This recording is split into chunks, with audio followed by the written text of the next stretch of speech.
All right, let's do this. Welcome back, Bear Down, and we're going to focus on the top 10 picks of the draft as it sits right now. Kind of a projection that I have. Is this realistic? I don't know. Nobody knows right now, but we're going to focus on Ryan Poles and what he said in his interview at the Combine, talking about the picking first and picking ninth. He said, the question was, Ryan, philosophically, how do you view the draft assets you have, picking first and ninth, targeting star players if you capture those picks, versus converting those picks into more picks, but they are lesser picks? His answer, that goes into the equation. You have to look at what's there in that area. You have to listen to the trade, trading back 1, trading back 2, trading back 15. I mean, you guys have to realize when he's saying that, he's clearly talking about the number 1 overall pick. You have to listen to the trade. I'm quoting him again. Trading back 1, trading back 2, trading back 15. Like that changes the dynamic based on where the board is set up. We'll end up counting certain guys in certain spaces that we feel will be impact players in certain spaces. Being very open that draft picks are just opportunities, right? You have to capture that and be right with your draft picks so we understand that as well. All right, we've talked about several times on here how the Bears have multiple needs, including at least 6 or 7 starters that we have to address. And now, as it sits, we only have 3 premium first 2 days. That's what I call premium picks, first 2 days, day 1, 2, or 3. We have 3 premium picks, and we only have 5 overall now. So where the Bears stand is in need of duplicating draft picks. Well, that comes from that highest value of pick, number 1 overall. So we're going to go through a quick rundown of the top 10 and trades that I see, and the focus of this is on the trades that happen. And right now the Commanders are balking. They're trying to play chicken with the Bears. Well, the Bears are going to get their way, and they're going to own the Commanders because the Commanders are going to have to pay up. Is it going to be as high as what some people have wanted? I don't think so. I think it's going to be something like this. 2nd overall, 36, 67th, and a future first. I'd love to get both those seconds. I don't think that's going to happen. With that, the Commanders will take Caleb Williams. Once that happens, there's a lot of rumblings about the Giants wanting to trade up with the Bears, and I see something similar happening, 6, 39, 70, a first, and a second future. This would be the haul that we're talking about. Then the Giants can go ahead and select their guy. They get Drake May. Lots of rumblings with the Giants right now. So all this is rumblings. Then you've got the Patriots, and I think the Patriots are in a similar position as the Bears. You guys might not agree with me, but there's a lot of rumblings about this too. And I think the Patriots are going to end up doing exactly this. I think they're going to do a similar thing, and they're going to trade down for value as well. Similar trade down. I think the Falcons are going to try to fight the Giants to come up. The Bears obviously like drafting 6 instead of 8. So the Falcons will end up coming up with the Patriots and get that 3rd pick. 3 quarterbacks, first 3 picks. That's what I see happening right now. That's just how these things kind of go, though. Is there too much hype over quarterbacks? I don't know. We'll find out when we come draft time, but we're getting real close to that. Then the 4th pick, the Cardinals are going to get their wish. They're going to end up taking Marvin Harrison Jr. with that 4th pick. I'd love to have him in Chicago.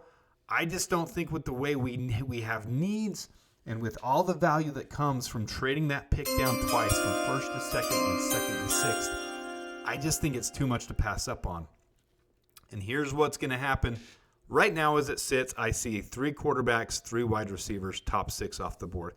It's just too good of a draft for tackles and wide receivers and all those positions. Then the Bears will go ahead and snag their guy. I really like Rome Odunze. I'm really, really, really loving his dedication, his hard work, his high point, his contested catchability.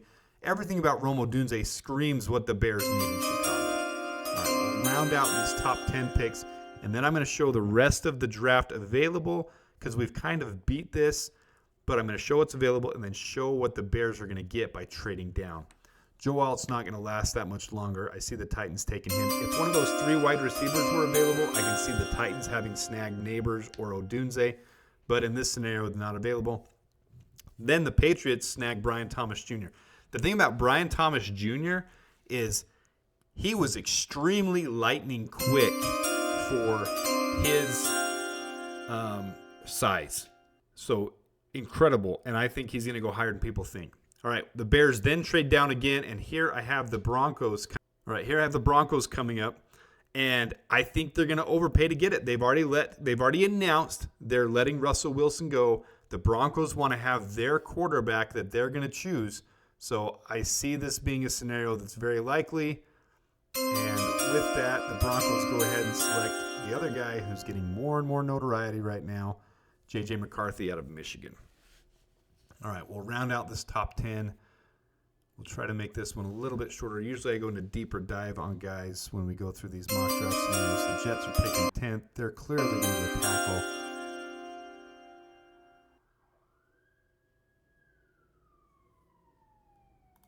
All right. They're clearly going to go tackle. Talise Fuaga, who's rising everyone's boards, going to go there at number 10. All right, our top 10 are rounded out. Now we're going to look at, these are all the guys sitting left here, guys. This is the depth of the 2024 class. Extremely deep at wide receiver, extremely deep at tackle, extremely deep at defensive back, even defensive line. This is a stacked class. This is why we have to trade down and get more draft value. All of these players still left on the board in the first 2 rounds. That requires the Bears to go out and get more value. It's basic. It's common sense. It's exactly what the Bears have to do. They have to extract some value when they only have 2 picks in the first 2 rounds, first 2.5 rounds, and there's this much talent on the boards. When we have this many holes to fill, when we have at least 6 starters we have to get, and now that Jalen Johnson's been tagged, $18.8 million, and now that we've used a little bit on the trade, and we have $16 million going to be going towards this rookie draft class, we're talking here 80 million minus 35. We're looking at 45 million left. Take Xavier McKinney, take Curtis Samuel. I mean, take a couple players. Take Lloyd Cushenberry, and all of a sudden we don't have much left, guys. It doesn't come down to people realizing that's not going to go that far. So you've got to be able to hit some home runs in the draft as well as pick up a quality couple of guys in free agency as well. So don't get stuck on exactly who the players are. This is kind of guys that I like in these areas, and some of them might not last that long anymore. Jalen Wright's stock value probably went up, but our players going to take running backs as their 3rd-round pick with this deep of a cornerback and tackle class. I don't know. This isn't crazy. This really could happen, but converting those 3 primetime picks into 7 is absolutely necessary with this team and where we are. And then getting 10 overall from 5 overall, this is Ryan Poles type of stuff to do, and it's not sacrificing crazy amount. We only have an extra 5th rounder here from trading down from 9. The rest of them are all first 4-round picks. So you've got Romo Dunze, Jackson Powers-Johnson, Xavier Legette, who I would love as a slot receiver. That would be phenomenal to me. Chop Robinson, he's going to fall to around 39. That's value. That's huge value. Cade Stover, Zach Zinter, Kieran Avindaji, Jalen Wright, Ben Sinnott, Joe Milton III. That, to me, stacks us. Now, you add a couple of key pieces in free agency to go along with that, and the Bears are stacked for a playoff run this year.